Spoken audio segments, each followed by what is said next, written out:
Magandang araw, ka-Star Buzzer. Ang kwentong ating papakinggan ngayon ay ang pagkakaibigan ng dalawang lalaki na pinagtagpo ng tadhana. Ito ang kwento ng isang kapitbahay na super hunk at fresh na fresh. Isang pagmamahalang nagsimula sa ngiti, nagliyab sa isang halik, at tuluyang nagbunga ng pag-ibig na hindi na kayang itago.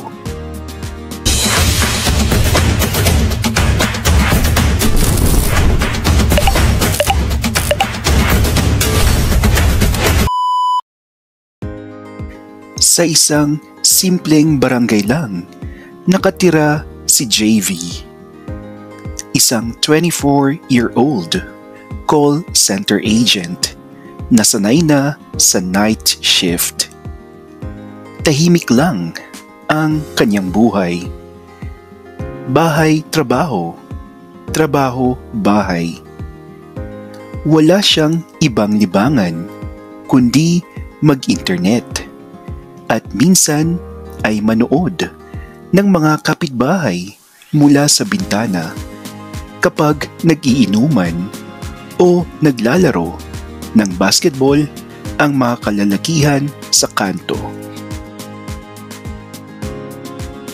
Pero isang umaga, matapos ang kanyang graveyard shift, ay bigla niyang napansin na may bagong lipat sa katabing apartment. Ang unang bumungad sa kanya ay isang matangkad, moreno, at hunk na lalaki na may malalaking braso, pawisan, at walang suot na pang-itaas habang nagbubuhat ng mga gamit. Halatang galing gym o kaya'y athlete. Ang pawis nito'y dumadaloy sa kanyang dibdib at tumutulo sa abs na parang inukit ng Diyos mismo. "Bro, good morning." Bati ng lalaki habang may ngiti. Nagulat si JV kaya halos hindi siya makasagot. Good morning din." Lumapit ang lalaki at iniabot ang kamay. "Ako nga pala si Adrian. Bago lang ako dito. Sana maging maayos na kapitbahay tayo." Kinamayan niya si Adrian. At doon pa lang, ramdam na ni JV ang init ng palad at ang mabangong amoy ng bagong ligo kahit halatang pinagpawisan sa pagbubuhat. Para bang may kakaibang kuryente na dumaloy sa kanyang katawan. Simula noon, hindi na maialis ni JV ang tingin kay Adrian. Madalas niya itong makita tuwing hapon na nagbubuhat ng dumbbell sa harap ng apartment. Nakasuot lang ng basketball shorts na halos sumasayad sa tuhod. At minsan ay wala talagang pang-itaas. Fresh na fresh. Laging may ngiti. At tila hindi nauubusan ng energy. Minsan, habang nagwawali si JV sa labas, ay lumapit si Adrian, dala ang isang malamig na bote ng tubig. "Bro, baka gusto mo makijogging minsan. Lagi kasi akong mag-isa eh." Ayan ito. Nagulat si JV pero napangiti rin. "Sige, why not? Para makapag-exercise din." Kinabukasan, nag-jogging silang dalawa. Doon naramdaman ni JV na mas lalong lumalim ang paghanga niya kay Adrian. Bukod sa katawan nitong parang model, ay mabait at palabiro rin ito. Lagi siyang kinukulit laging tinutulungan at minsan ay hinahatiran pa ng pagkain. O di ba? Talaga nga namang napaka-unfair ng pag-ibig.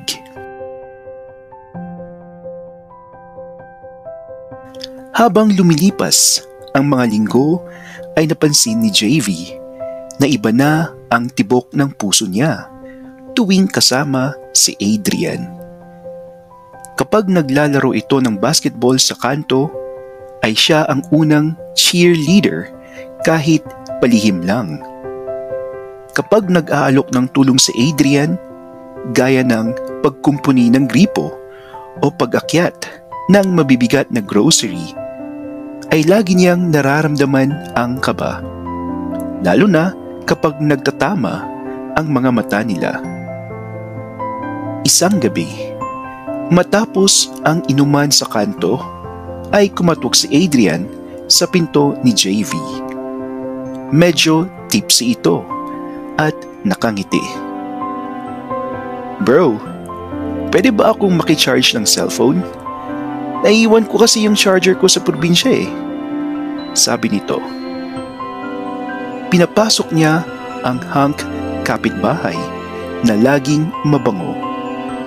Habang nakaupo si Adrian sa sofa, ay nakasandal ito at bagyang nakabukaka ang mga hita. Ang puting sando niya ay basa ng pawis at ang katawan niyang mainit ay halos lumalabas sa tela. Hindi mapigilan ni JV na titigan ito at doon nahuli siya ni Adrian. Ngumiti si Adrian, mapanukso. "Kanina ka pa nakatingin na?" Namula si JV. "Ha? Hindi ah, ano ka ba?" Pero tumayo si Adrian, lumapit at tumigil sa harap niya. Ramdam ni JV ang init ng katawan nito at ang amoy ng pabangong nahalo sa natural na bango ng lalaking galing sa laro. "JV, may gusto ka bang sabihin?" Tanong ni Adrian. Mababa ang boses. Kinabahan si JV. Hindi niya alam kung aamin ba siya o hindi. Pero bago pa siya makasagot, ay marahan siyang hinawakan ni Adrian sa balikat. "At kung sakali man," dagdag dito, "hindi ako magagalit." Nakatingala si JV kay Adrian. Ramdam niya ang bigat ng titig ng binata. Halos lumakas ang tibok ng kanyang puso. Para bang lahat ng oras ay tumigil at silang dalawa lang ang natira sa mundo. "Adrian, hindi ko alam kung..." bulong ni JV. Ngunit bago pa niya natapos ay marahan siyang hinawakan ni Adrian sa pisngi. Mainit ang palad nito. Malambot pero matatag. At bago siya makaiwas o makapag-isip, ay dahan-dahan siyang hinalikan. Unang dampi pa lang ng labi ni Adrian ay parang gumuho ang lahat ng pader na itinayo ni JV sa sarili. Matagal na niyang tinatago ang damdamin. Pero ngayong naririto na ito, ay wala na siyang lakas na tumanggi. Gumanti siya ng halik. Unay mahina, parang nahihiya.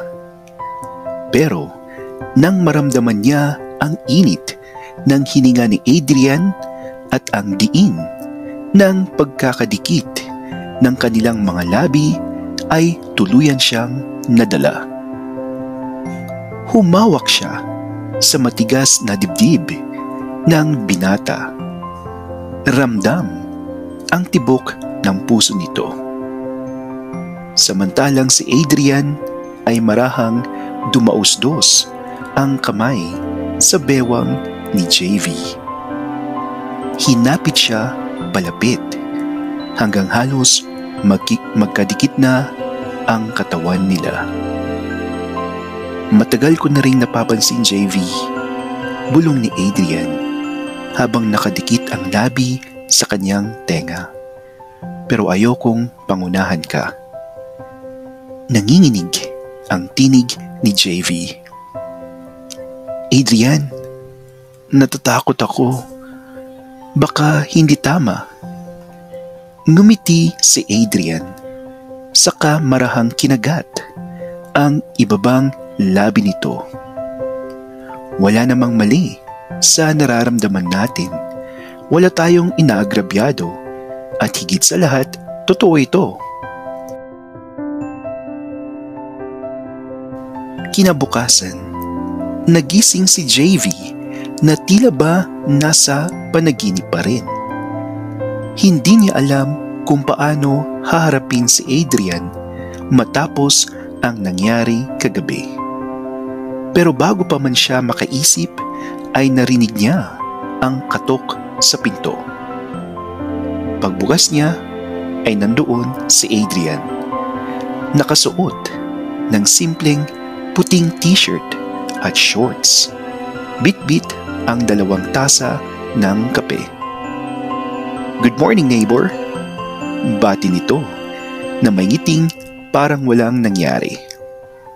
Pero nang magkatinginan silang dalawa ay parehong namula at natawa. Pinapasok ni JV si Adrian at sabay silang nag-agahan.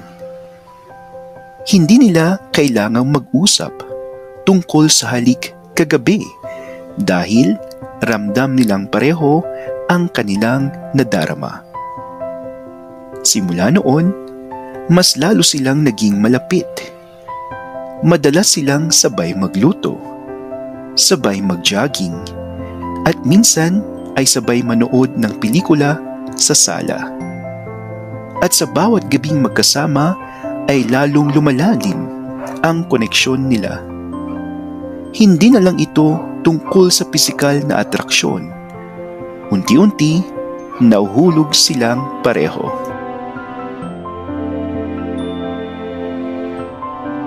Isang gabi, nag-aya si Adrian na manood ng pelikula sa kanyang apartment.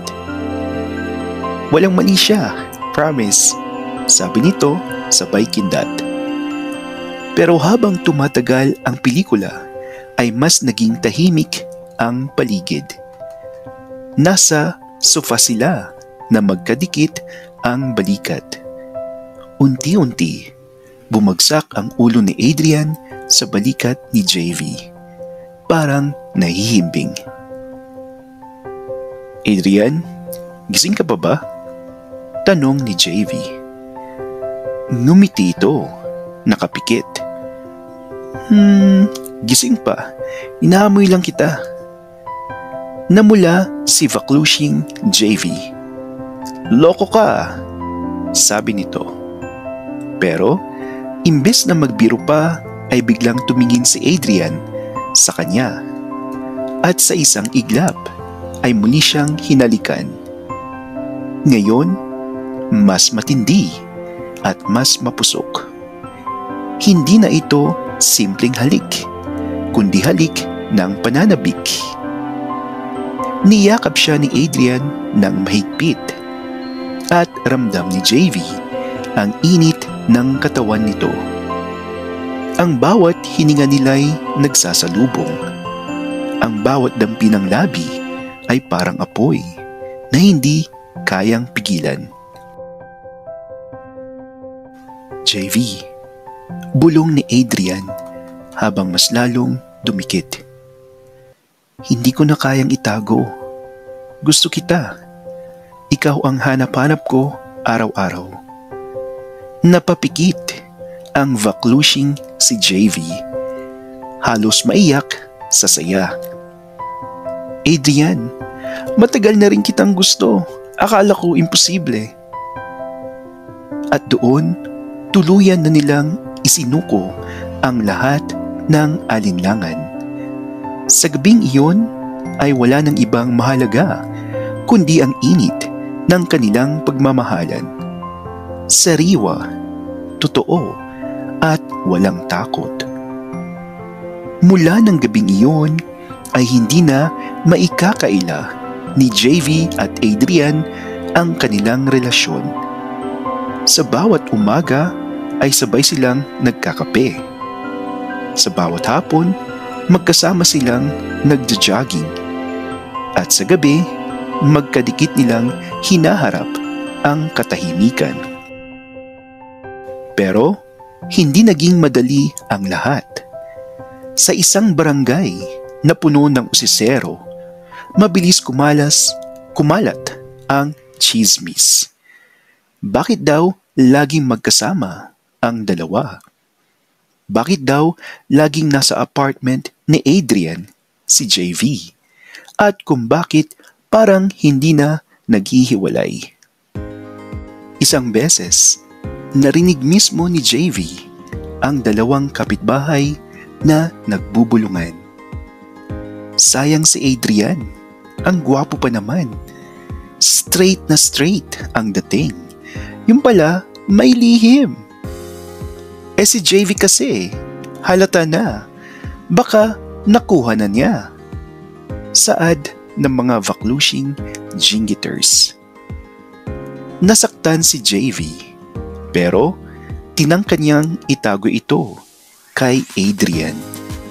Ngunit napansin siya ng binata.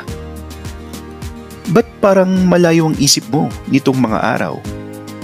Tanong ni Adrian habang hawak ang kamay niya. Umiling si JV. Baka kasi magsawa ka. Ang dami nilang sinasabi sa atin. Baka isipin mo, mali ito. Tumitig si Adrian sa kanya. Seryoso at mahigpit na hinawakan ang kamay niya. Babe, pakialam ko sa kanila. Hindi sila ang kasama ko araw-araw. Hindi sila ang nagpapasaya sa akin. Ikaw lang. Naluha si JV at doon niya tuluyang naramdaman na totoo ang pagmamahal ni Adrian. Hindi ito dahil sa bogli lang. Hindi ito dahil sa pagiging magkapitbahay, kundi dahil pinili silang magkasama.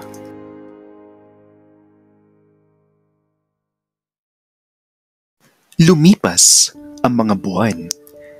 Unti-unting nasanay ang mga tao sa paligid. Oo, may iilan pa ring bulong-bulungan, pero mas nangingibabaw ang respeto dahil hindi na sila nagtatago. Makikita silang sabay namamalengke, sabay naglalakad, at minsan ay sabay ding naglalaro ng basketball sa kanto. At higit sa lahat, dumating ang araw na si Adrian mismo ang nagpakilala kay JV sa kanyang pamilya.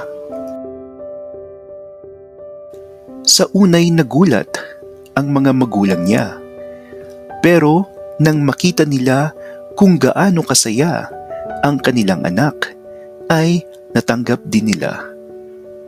O di ba nga? Sana all na lang talaga. Isang hapon, habang magkasamang nagdidilig ng halaman sa harap ng kanilang apartment, ay tinapik ni Adrian si JV sa balikat. Alam mo, nung una kitang nakita, akala ko simpleng neighbor ka lang na tahimik at mailap. Pero hindi ko inakala, dito ko pala mahanap ang taong para sa akin. Napangiti si JV. Hinawakan ang kamay ni Adrian. At ako naman, hindi ko akalain na ang hunk na kapitbahay ay ang lalaking mamahalin ko ng ganito. Magkatitig silang dalawa, sabay natawa.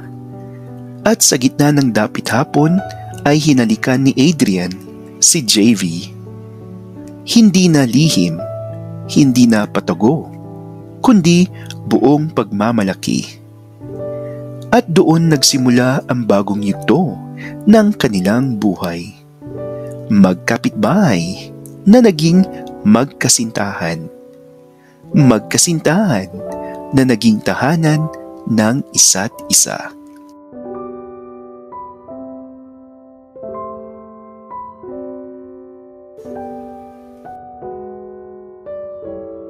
Yan po, mga ka-Star Buzzers, ang kwentong magpapainggit na naman sa ating lahat. Isang kwento ng pag-ibig na malabong mangyari sa totoong buhay. Ngunit may high school friend ako na tanggap ng kanilang mga pamilya ang kanilang relasyon. Oo, tama ang inyong nadinig, ka-Star Buzzer. High school pa lamang kami noon ng aking kaklase ay magkarelasyon na sila ng kanyang lover na lalaki at hanggang ngayon ay sila pa din ang magkasama sa buhay. Hindi ko alam kung baklushi din yung boy dahil lalaking lalaki ito. Subalit, sa ilang dekada na nilang pagsasama ay masasabi kong kalahi natin ang lalaking iyon. Sadyang manilang ang dating. Kaya huwag tayong mawalan ng pag-asa, mga ka-Star Buzzer, na may brusko ding lalaki na magmamahal sa atin. Iyan po, mga ka-Star Buzzers, ang kwentong magpapainggit na naman sa ating lahat. Isang kwento ng pag-ibig na malabong mangyari sa totoong buhay. Ngunit may high school friend ako. Natanggap ng kanilang mga pamilya ang kanilang relasyon. Oo, tama ang inyong nadinig, ka-Star Buzzer. High school pa lamang kami noon ng aking kaklase ay magkarelasyon na sila ng kanyang lover na lalaki. At hanggang ngayon ay sila pa din ang magkasama sa buhay. Hindi ko alam kung baklushi din yung lalaki dahil bruskong-brusko ito. Subalit, sa ilang dekada na nilang pagsasama ay masasabi kong kalahi din natin siya. Sadyang manli lang ang dating.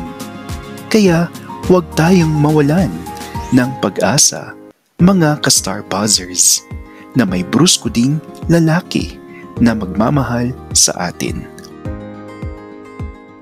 Nagustuhan mo ba ang ating kwento? Kung gusto mo pa ng BL Love Stories at kwentong pampaantok, ay huwag kalimutang i-click ang notifications bell. At sa mga yayamanin nating viewers ay pakiclick na din ang thanks button. Maraming salamat, ka-Star Buzzers. Magandang araw.